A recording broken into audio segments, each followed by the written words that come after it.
Honourable citizens present, the Deputy Public Protector, Advocate Cajee, future leaders, graduates, parents and family members, friends of ASRI, members of the ulama and Cajee, esteemed guests, ladies and gentlemen. Thank you so much for being with us today.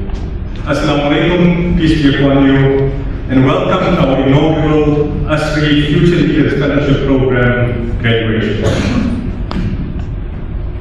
We're very honored to have with us the Deputy Public Protector, Advocate Cajee, who will be delivering his keynote address to us today on constitutionalism.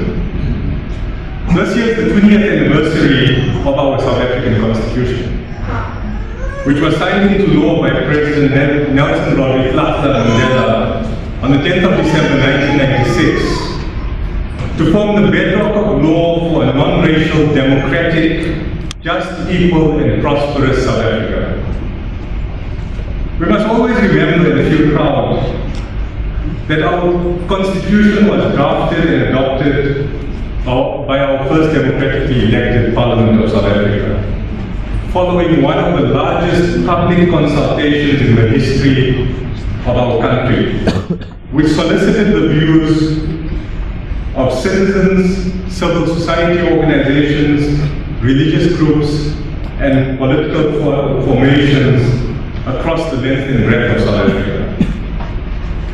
The only other comparable public consultation process in terms of breadth and scale would probably have been the preparations and the drafting of the Freedom Charter in 1955, where 50,000 volunteers fanned out over the length and breadth of South Africa to collect what were called freedom demands as inputs into the Freedom Charter. So our Constitution is this grand vision of South Africa we aspire to, enshrined in 27 articles of the Bill of Rights, to which each branch of government is subservient. Somewhere, somehow, we've gone off track. As a nation and as citizens, we've forgotten about the right to education, that all South Africans should have access to education of the highest global standards. Not the situation where education inequality sees that the wealthy and middle class have access to private and semi-private primary, secondary and tertiary education, while the majority of South African parents have no choice but to send their children to public schools, where the quality of teaching and learning disadvantages the child for the rest of their lives. As a nation and as citizens, we've forgotten about the right to health, that all South Africans should have access to health care of the highest global standards.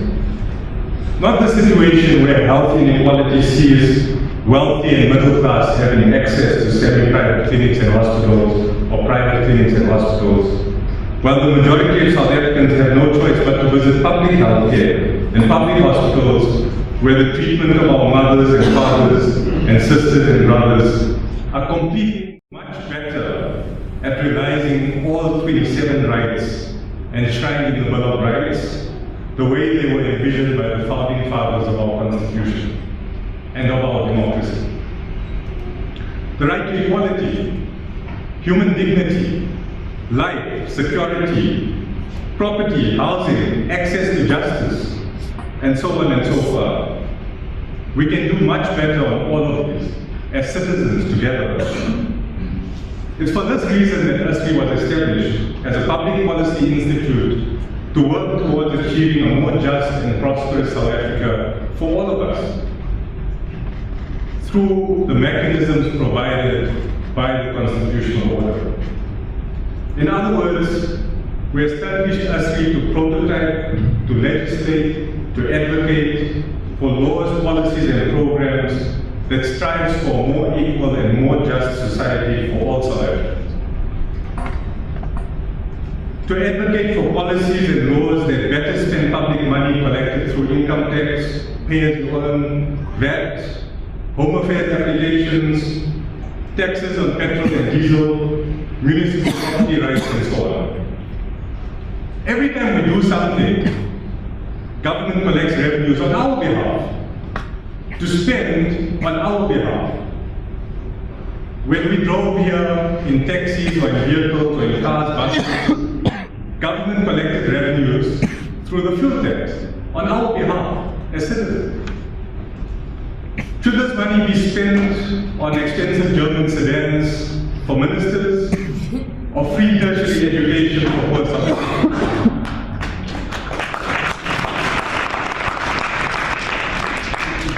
We're not a poor country, and neither are our institutions of government underfunded. Maybe the Public Protector's Office is.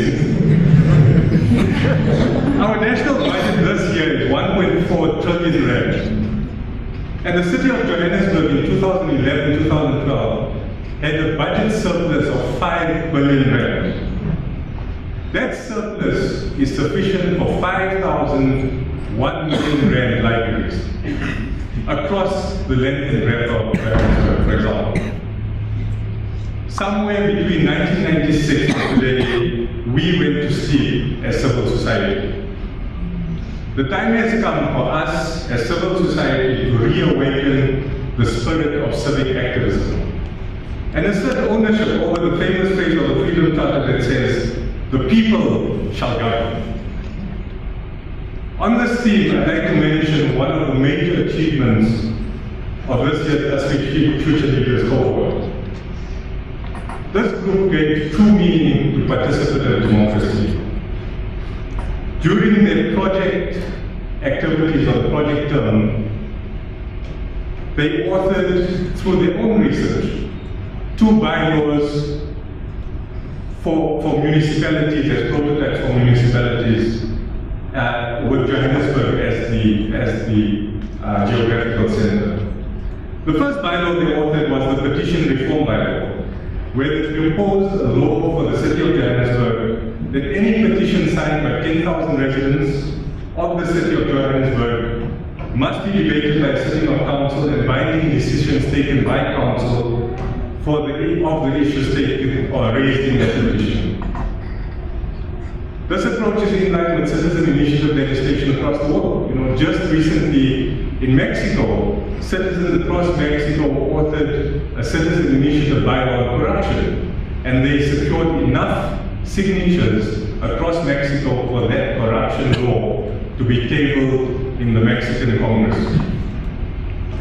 So citizen initiatives aren't new, but in South Africa, they are. The second bylaw they authored was a bylaw for libraries reform, setting out minimum norms and standards for libraries across the city of Johannesburg, including requirements that these libraries should substantially improve the availability of African literature and access to the internet. They simultaneously secured over 2,000 signatures in support of the adoption of these bylaws, met one-on-one with city councillors from all political affiliations to secure the endorsement of these bylaws. They met with the Petitions Committee to argue for the adoption of these bylaws in the Johannesburg City Council. They presented these bylaws along with the signatures to the chair of the Community Development Committee of Council, as well as the member of the Petitions Committee of the City of Johannesburg. So ASRI Future Leaders 2016, I salute you.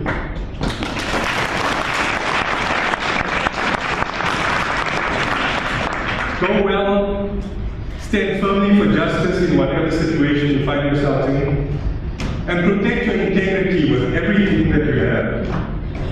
Because when you lose your integrity and your humanity, you've lost yourself. Thank you very much.